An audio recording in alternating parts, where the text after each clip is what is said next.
Ela sabe o que os brasileiros pensam sobre o amor e o sexo. É a psicanalista Regina Navarro Lins. Venha pra cá!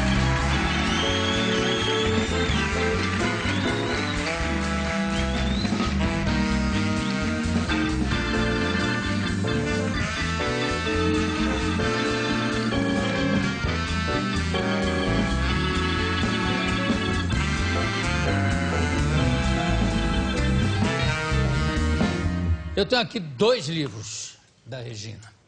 Se eu fosse você, que certamente não seria eu, e também A Cama na Rede, editora best-seller, os 2.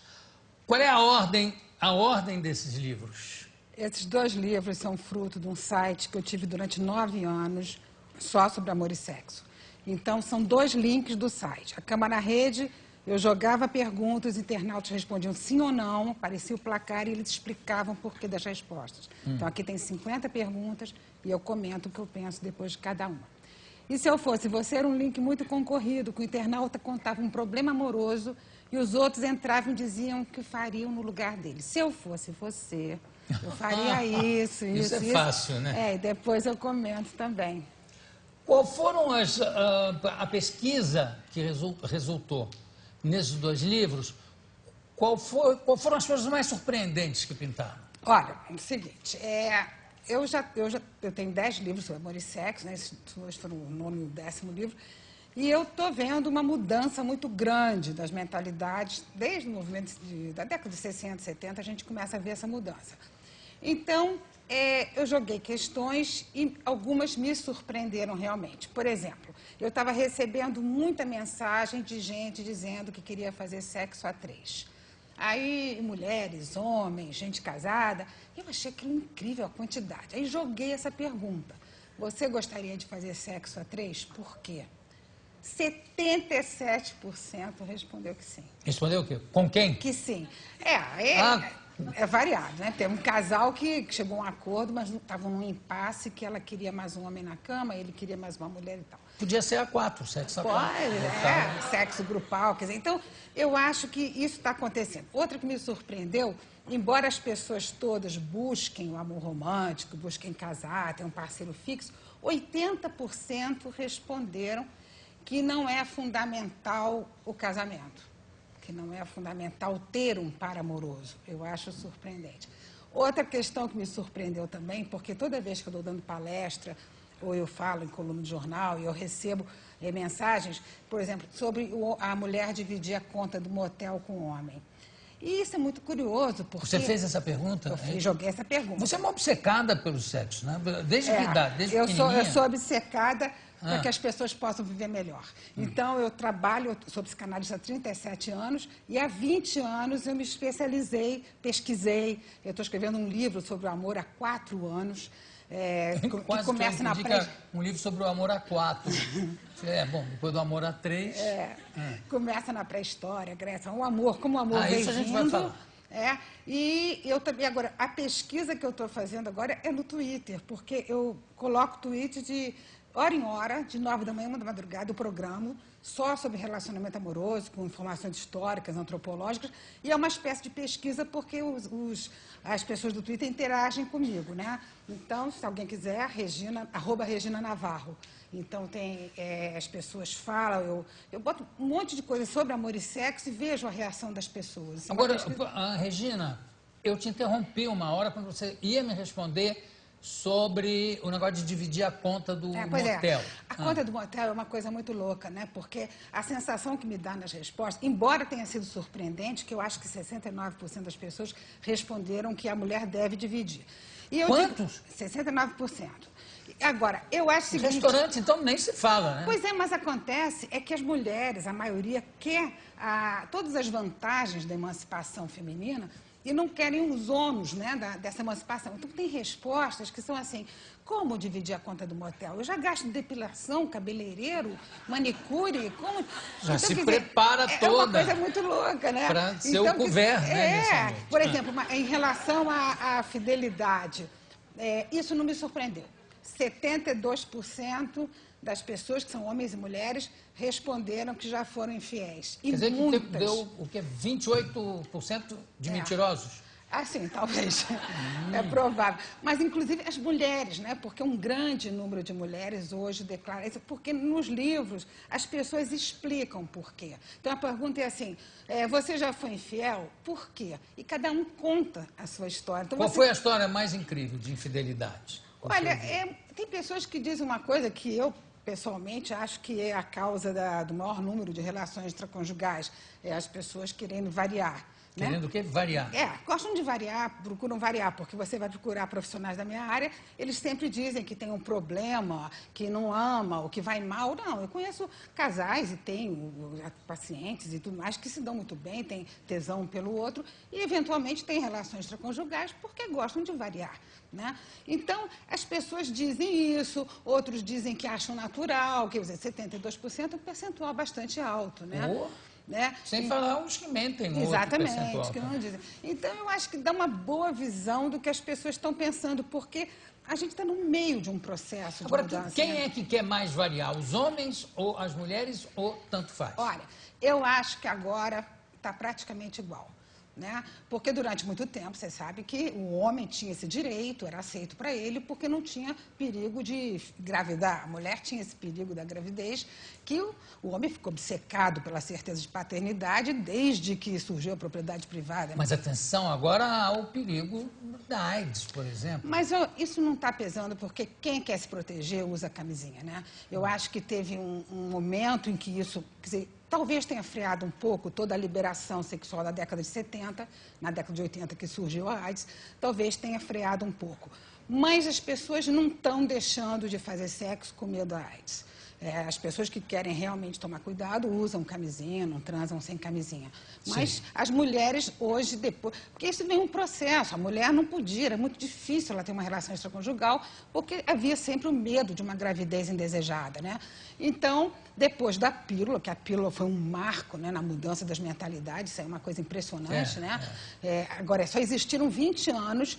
Voltando à coisa da AIDS, 20 anos em que o sexo realmente foi livre. Foi de 62 a 82, mais ou menos, né? Da pílula até surgir a AIDS, que foi justamente aquele período da contracultura, né? De muita liberação e tudo mais. E eu acho que a gente está no meio desse processo de mudança.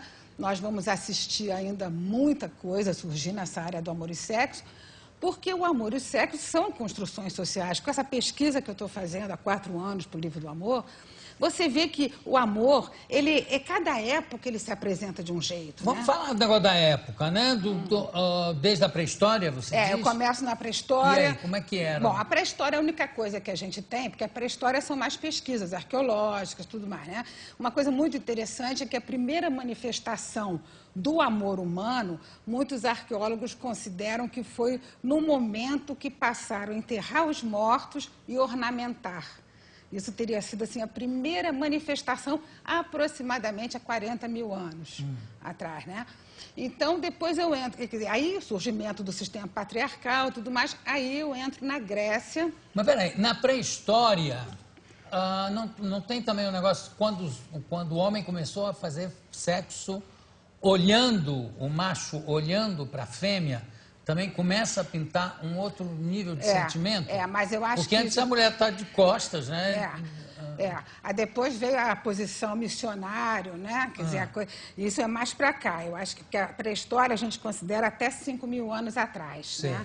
Aí depois veio mudando e puderam se comunicar e mudou, né? Completamente os missionários. A posição missionária é papai e mamãe, é isso? Exatamente. Dependendo do papai e da mamãe também, porque aí... Tem alguns papais com imaginação de Júlio Verne até. Vamos voltar para a Grécia. Sim.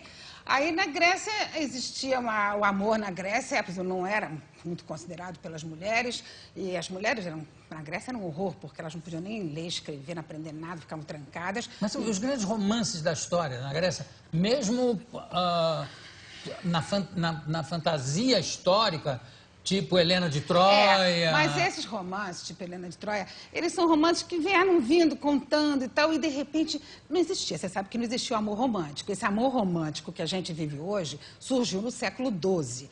Quer dizer, então o que havia mais em Roma, em Grécia, depois em Roma, era mais uma atração sexual, né? Então, naquela época, se roubava, se raptava mulheres, né? Então, quer dizer, era uma coisa que não existia essa ideia que a gente tem de amor, porque hoje todo mundo pensa que o amor é isso que a gente conhece e sempre foi, né? Então, Esses casos, então, que são registrados são exceções? E a gente não são o amor que a gente conhece, não é aquele amor romântico, calcado na idealização, em que você quer fusão com o outro. Desculpa, eu não estou querendo te interromper, mas eu queria só esclarecer isso. Então o cara junta um monte de reis, pega Ulisses, vai com não sei quem e cercam a cidade de Troia durante não sei quantos anos, tudo isso por causa da Helena. E esse sujeito, o Paris, não era apaixonado por essa mulher? Olha, como é que é muito difícil saber, né? Quer dizer, de repente era uma conquista, de repente tinham interesses econômicos. Não podia ser por ela mesmo? Poderia ter, por exemplo, Cleópatra também, na época em Roma, né? Cleópatra era um tesão, não era?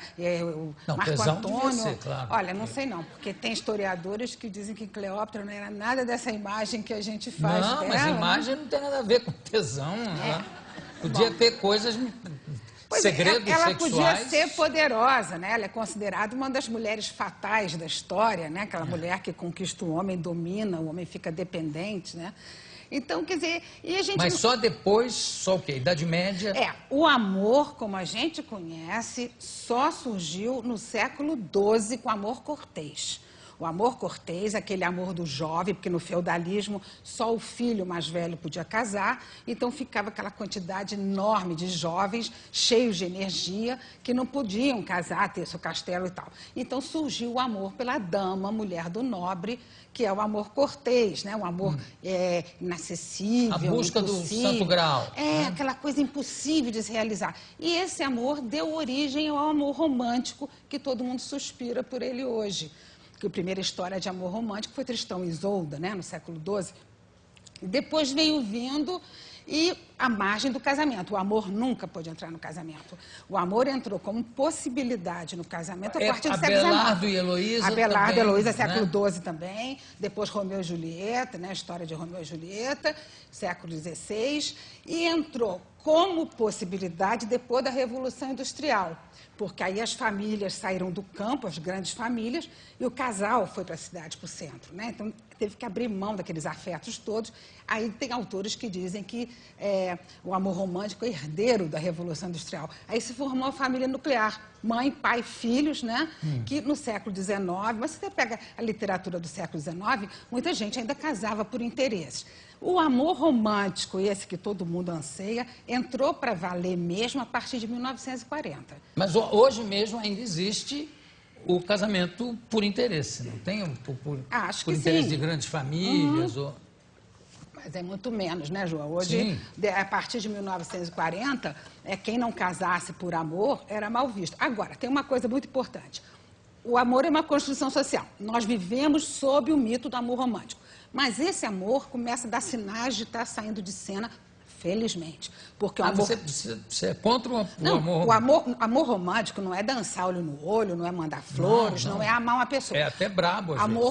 O amor romântico é um conjunto de ideais e expectativas, tipo assim, o amado só tem olhos para o outro, um vai satisfazer todas as necessidades, ninguém mais interessa no mundo, quem ama não tem tesão por mais ninguém. Quer dizer, essas expectativas mentirosas do amor romântico é que geram sofrimento. Então, e ele tem como base a exclusividade sexual, claro, se um só tem olho para o outro. Então, é por isso que a gente está vendo essa abertura sexual. Eu acredito que daqui a algum tempo, menos pessoas vão querer se fechar numa relação a dois e mais pessoas vão optar por relações mais frouxas, múltiplas, porque o amor romântico, saindo de cena, está levando com ele a sua base, que é a exigência de exclusividade. Então, se abre um espaço para outras formas de amor, né? E aí cai-se na frase do Woody Allen. Nada melhor do que o amor entre duas pessoas, a não ser o amor entre três. Mas, enfim. Eu conversei aqui com a psicanalista Regina Navarro Lins. Regina, muito obrigado pela sua presença. Daqui a pouco a gente volta.